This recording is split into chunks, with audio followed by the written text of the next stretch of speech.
নমস্কাৰ, আজি ভিডিঅ'টো আৰম্ভ কৰিছোঁ ভাইটিৰ বিয়াৰ ডেক'ৰেশ্যনৰ পৰা। ঘৰত বিয়া চলি আছে, আপোনালোকে হয়তো এইকেইদিন ফটো আৰু ভিডিঅ'বোৰ দেখিয়ে আছে। আৰু যোৱাকালি অৰ্থাৎ 26 নৱেম্বৰত আছিলে ভাইটিৰ বিয়া, অহাকালি অৰ্থাৎ 27 নৱেম্বৰত আছে ৰিচিপশ্যন।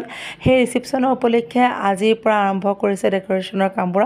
পেণ্ডেলৰ বাকী কাপোৰ চাপোৰ লগোৱা কামবোৰ হৈ গৈছিলে, ডেক'ৰেশ্যনখিনি তেওঁলোকে আজি কৰিব, যিহেতুকে ল'ৰা মানুহৰ বিয়াত আগতে নকৰিলেও হৈ যায়। ভাইটিৰ বিয়া বুলি পেলাই সেই যে 7 ঘণ্টা 14 ঘণ্টা জোৰোণত গৈছোঁ, 14 ঘণ্টা আকৌ বিয়ালৈকে গৈছোঁ, ইমান বেছি চিঞৰিছোঁ, নাচিছোঁ, গান গাইছোঁ, ফূৰ্তি কৰিছোঁ, গোটেই কাজিনবোৰ একেলগ হৈছোঁ।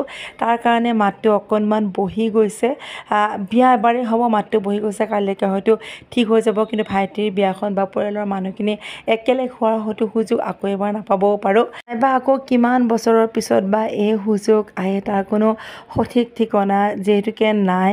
আৰু মাতটো একেবাৰে বহি গৈছে। বহুকেইটা ভিডিঅ'ৰ সৰু সৰু নিয়মৰ ক্লিপ কিছুমান মই ৰাখি থৈ দিছোঁ, যেনেকৈ পানী তোলা, দৰা নোওৱা, দৰা আদৰা, কইনা আদৰা, আৰু আমাৰ ভাই বোৱাৰী যিহেতুকে উজনিৰ হয়, যোৰহাটৰ হয়, তেওঁলোকৰো কিছু কিছু নিয়ম আমাতকৈ হয়তো ঠাইভেদে যিহেতুকে বেলেগ হয়, তেওঁলোকৰ নিয়ম কিছুমানো আবদ্ধ কৰি ৰাখিছোঁ। এডিটিং কৰি ভইচ অভাৰ দিব পৰাকৈ মাতটো যথেষ্ট বহি আছে।